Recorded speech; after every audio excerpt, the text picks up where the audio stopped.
নমস্কার, আমি লিপিকা। আমার ছোট্ট ইউটিউব চ্যানেলে সবাইকে আবার স্বাগত। পুরো ভিডিওটা দেখার জন্য অনুরোধ রইল। ছোট্ট একটা গল্প দিয়ে আজকে আমি আমার সেশনটা স্টার্ট করছি। এক ভদ্রলোক, বয়স হয়েছে তার, সে মৃত্যুশয্যায়, তার 3 ছেলে। তো ছেলেদেরকে উনি মৃত্যুশয্যায় তখন ছেলেদেরকে ডেকে পাঠালেন এবং 3 ছেলেকে 3টে স্বর্ণ মুদ্রা উনি দিলেন এবং তার কিছু জমি ছিল, সেটা সমান ভাগে 3 ছেলের মধ্যে ভাগ করে দিলেন এবং বললেন যে তোমরা এটা দিয়ে করে খেও। তো উনি মারা গেলেন। 3 ছেলের মতন সেটাকে দিয়ে কি করবে? বড় ছেলে ভাবলো যে বাবার দেওয়া জিনিস আমাকে আগলে রাখতে হবে, বাবার স্মৃতি। ও কি করলো, ওই কয়েনটা বালিশের তলায় রেখে প্রতিদিন সকালে বিকেলে যাতে চুরি না হয়ে যায় ওই জন্য দেখতে থাকলো এবং বালিশের তলায় রেখে দিল। ওটা নিয়ে আর কিছুই করলো না। মেজো ছেলে কি করলো? মেজো ছেলে ওই গোল্ড কয়েনটা দিয়ে কিন্তু বাজারে বিক্রি করে ও জুয়া খেললো, গ্যাম্বলিং এ লাগালো। কিছু প্রথম দিকে কিছু হয়তো প্রফিট হলেও পরের দিকে কিন্তু লসে রান করলো এবং পরবর্তীতে সে পুরোটাই হারিয়ে ফেললো। আর তৃতীয় যে ছোট ছেলে ছিল, সে কি করলো? সে ওই গোল্ড কয়েনটা একটা সোনার দোকানে বন্ধক রাখলো এবং বন্ধক রেখে কিছু টাকা নিল। টাকা নিয়ে সে তার হাফ ইনভেস্ট করলো।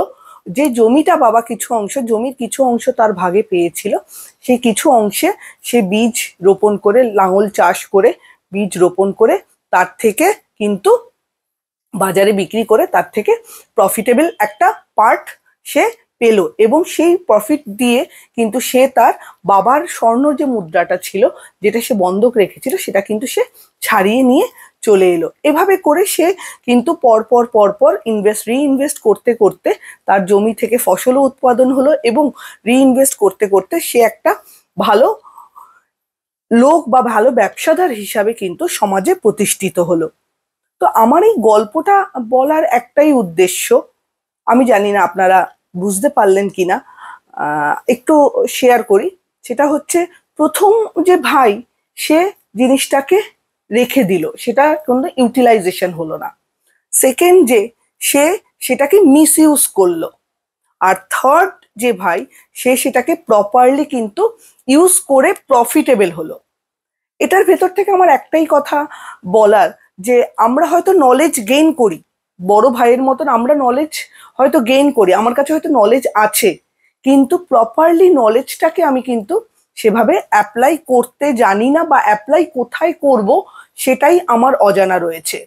সেকেন্ড ভাই যে জিনিসটাকে মিসইউজ করলো, সেরকমই আমাদের নলেজ আছে, কিন্তু আমাদের নলেজটা আমরা প্রপারলি কোন জায়গায় ইউজ করতে হবে আমরা মিসইউজ অনেক সময় করে ফেলি, যার দরুন আমরা নেগেটিভ জিনিস কিন্তু সেটা থেকে পাই।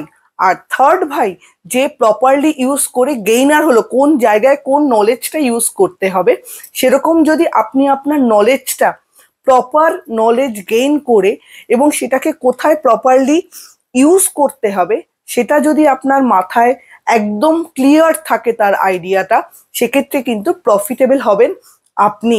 যেভাবে ছোট ভাই প্রপার ইউজ করে কয়েনটা কিন্তু তার কাছে আবার ফেরত এসছে, কয়েনটাকে প্রপার ইউজ করে প্রফিটেবল কিন্তু সে হয়েছে। সব থেকে ভাইদের মধ্যে ভালো থাকলো কে? ছোট ভাই।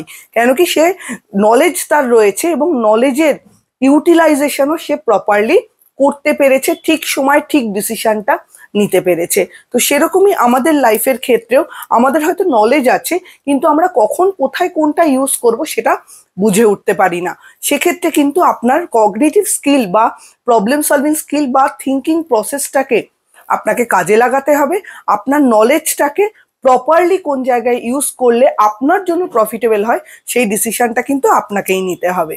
কাজে ভিডিওটা কেমন লাগলো অবশ্যই আমাকে জানাবেন। ভালো লাগলে চ্যানেলটা লাইক অ্যান্ড সাবস্ক্রাইব করে দেবেন। সবাই ভালো থাকবেন, সুস্থ থাকবেন। নমস্কার।